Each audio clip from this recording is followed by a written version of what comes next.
आध्यात्मिक संस्कार।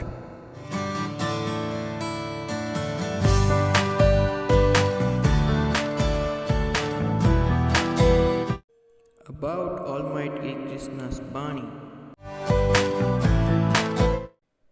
Who is watching everyone? आध्यात्मिक संस्कार, आध्यात्म के ओर कदम। गीता ज्ञान। श्रीमद् भगवद गीता के 8वां अध्याय।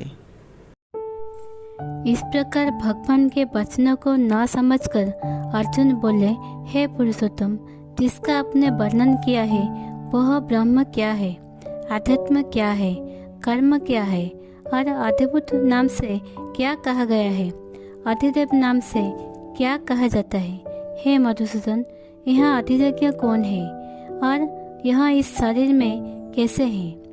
और जुग जीते वाले पुरुषों द्वारा अंत समय में आप किस प्रकार जानने में आते हो। इस प्रकार अर्जुन के प्रश्न करने पर श्री कृष्ण भगवान बोले, हे अर्जुन, परम अक्षर अर्थात जिसका कभी नाश नहीं हो, ऐसा सच्चिदानंद परमात्मा तो ब्रह्म है और अपना स्वरूप अर्थात जीवात्मा आध्यात्म नाम से कहा जाता है, तथा भूतों के भाव को उत्पन्न करने वाला शास्त्र विहीन यज्ञ, दान और होम आदि के निमित्त जो द्रव्यादिकों का त्याग है वह कर्म नाम से कहा गया है। उत्पत्ति विनाश धर्म वाले सब पदार्थ अधिभूत हैं और हिरण्यमय पुरुष अधिदेव हैं। और हे देहधारियों में श्रेष्ठ अर्जुन, इस शरीर में मैं वासुदेव ही विष्णु रूप से अधियज्ञ हूँ, और जो पुरुष अंतकाल में मेरे को ही स्मरण करता हुआ शरीर को त्याग कर जाता है वह मेरे साक्षात स्वरूप को प्राप्त होता है। इसमें कुछ भी संशय नहीं है। कारण कि हे कुंती पुत्र अर्जुन, यह मनुष्य अंतकाल में जिस भी भाव को स्मरण करता हुआ शरीर को त्यागता है उसको ही प्राप्त होता है, परंतु सदा उसी ही भाव को चिंतन करता हुआ, क्योंकि सदा जिस भाव को चिंतन करता है अंतकाल में भी प्राय उसी का स्मरण होता है। इसलिए हे अर्जुन, तू सब समय में निरंतर मेरा स्मरण कर और युद्ध भी कर। इस प्रकार मेरे में अर्पण किए हुए मन बुद्धि से युक्त हुआ निसंदेह मेरे को ही प्राप्त होगा। हे पार्थ, यह नियम है कि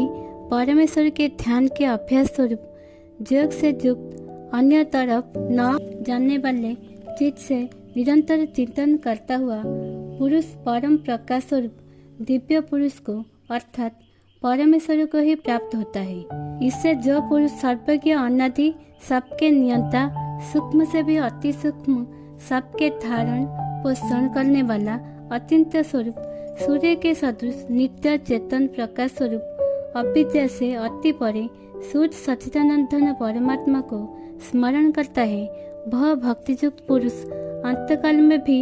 योग बल से भ्रुकुटी के मध्य में प्राणों को अच्छी प्रकार स्थापन करके फिर निश्चल मन से स्मरण करता हुआ उस दिव्य स्वरूप परम पुरुष परमात्मा को ही प्राप्त होता है। हे अर्जुन, वेद के जानने वाले विद्वान जिस सच्चिदानंद स्वरूप परम पद को ओंकार नाम से कहते हैं और आसक्ति रहित यत्नशील महात्मा जन जिसमें प्रवेश करते हैं, तथा जिस परम पद के चाहने वाले ब्रह्मचर्य का आचरण करते हैं, उस परम पद को तेरे लिए संक्षेप से कहूँगा। हे अर्जुन, सब इंद्रियों के द्वारों को रोककर अर्थात इंद्रियों को विषय से हटाकर तथा मन को हृदय में स्थिर करके और अपने प्राणों को मस्तक में स्थापन करके योग धारणा में स्थित हुआ जो पुरुष ओम ऐसे इस एक अक्षर रूप ब्रह्म को उच्चारण करता हुआ और उसके अर्थ स्वरूप मेरे को चिंतन करता हुआ शरीर को त्याग कर जाता है, वह पुरुष परम गति को प्राप्त होता है। हे अर्जुन, जो पुरुष मेरे में अन्योन्य चित्त से स्थित हुआ सदा ही निरंतर मेरे को स्मरण करता है, उस निरंतर मेरे में युक्त हुए योगी के लिए मैं सुलभ हूँ, अर्थात सहज ही प्राप्त हो जाता हूँ। वे परम सिद्धि को प्राप्त हुए महात्मा जन मेरे को प्राप्त होकर दुख के स्थान रूप क्षणभंगुर पूर्ण जन्म को नहीं प्राप्त होते हैं, क्योंकि हे अर्जुन, ब्रह्मलोक से लेकर सब लोग पुनरावर्ती स्वभाव वाले अर्थात जिनको प्राप्त होकर पीछा संसार में आना पड़े ऐसे हैं। परंतु हे कुंती पुत्र,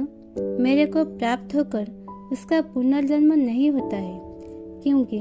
मैं कालातीत हूँ और यह सब ब्रह्मादिकों के लोक काल करके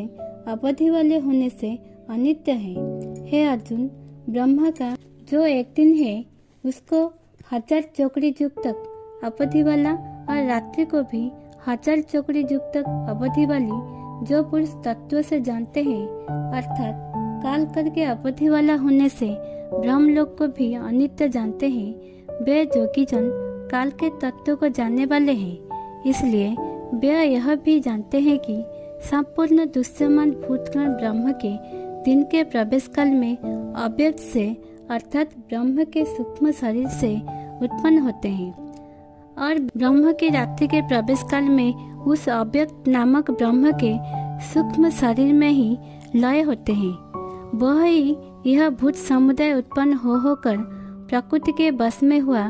रात्रि के प्रवेश काल में लय होते हैं और दिन के प्रवेश काल में फिर उत्पन्न होते हैं। हे अर्जुन, इस प्रकार ब्रह्म के 100 वर्ष पूर्ण होने से अपने लोक सहित ब्रह्म भी शांत हो जाता है, परंतु उस अव्यक्त से भी अति परे दूसरा अर्थात विलक्षण जो सनातन अव्यक्त भाव है, वह सच्चिदानंद धन परम ब्रह्म परमात्मा सब भूतों के नष्ट होने पर भी नहीं नष्ट होता है। जो वह अव्यक्त अक्षर इसे कहा गया है, उसी अक्षर नामक अव्यक्त भाव को परम गति कहते हैं तथा जिस सनातन अव्यक्त भाव को प्राप्त होकर मनुष्य पीछे नहीं आते हैं, वह मेरा परम धाम है। और हे पार्थ, जिस परमात्मा के अंतर्गत सर्वभूत है और जिस सच्चिदानंद धन परमात्मा से यह सब जगत परिपूर्ण है, वह सनातन अव्यक्त परम पुरुष अनन्य भक्ति से प्राप्त होने योग्य है। और हे अर्जुन, जिस काल में शरीर त्याग कर गए हुए योगीजन पीछा न आने वाली गति को और पीछे आने वाली गति को भी प्राप्त होते हैं, उस काल को अर्थात मार्ग को कहूँगा। उन 2 प्रकार के मार्गों में से जिस मार्ग में ज्योतिर्मय अग्नि अभिमानी देवता हैं और दिन का अभिमानी देवता हैं तथा शुक्ल पक्ष का अभिमानी देवता हैं और उत्तरायण के 6 महीनों के अभिमानी देवता हैं, उस मार्ग में मरकर गए हुए ब्रह्मवेत्ता अर्थात परमेश्वर की उपासना से परमेश्वर को परोक्ष भाव से जानने वाले योगीजन उपरोक्त देवताओं द्वारा क्रम से ले गए हुए ब्रह्म को प्राप्त हुए हैं। जिस मार्ग में धूमाभिमानी देवता हैं और रात्रि अभिमानी देवता हैं तथा कृष्ण पक्ष का अभिमानी देवता हैं और दक्षिणायन के 6 महीने के अभिमानी देवता हैं, उस मार्ग में मरकर गया हुआ सकाम कर्मज्योति उपरोक्त देवताओं द्वारा क्रम से ले गया हुआ चंद्रमा की ज्योति को प्राप्त होकर स्वर्ग में अपने शुभ कामों का फल भोगकर पीछा आता है। क्योंकि जगत के यह 2 प्रकार के शुक्ल और कृष्ण अर्थात देवायन और पितृयान मार्ग सनातन माने गए हैं। इनमें एक के द्वारा गया हुआ पीछा न आने वाली परम गति को प्राप्त होता है और दूसरे द्वारा गए हुआ पीछा आता है अर्थात जन्म मृत्यु को प्राप्त होता है। हे पार्थ, इस प्रकार इन दोनों मार्गों को तत्व से जानता हुआ कोई भी योगी मोहित नहीं होता है अर्थात फिर वह निष्काम भाव से ही साधन करता है, कामनाओं में नहीं फंसता। इस कारण हे अर्जुन, तू सब काल में समत्व बुद्धिरूप योग से युक्त हो अर्थात निरंतर मेरी प्राप्ति के लिए साधना करने वाला हो, क्योंकि योगी पुरुष इस रहस्य को तत्व से जानकर वेदों के पढ़ने में तथा यज्ञ तप और जनादिकों के करने में जो पुण्य फल कहा है, उस सब को निसंदेह उल्लंघन कर जाता है और सनातन परम पद को प्राप्त होता है। ऐसे ही नए वीडियो जानने के लिए हमारे साथ जुड़े रहने के लिए सब्सक्राइब कीजिए हमारे चैनल आध्यात्मिक संस्कार को। और अगर वीडियो बहुत अच्छा लगा है तो लाइक कीजिए हमारे चैनल को।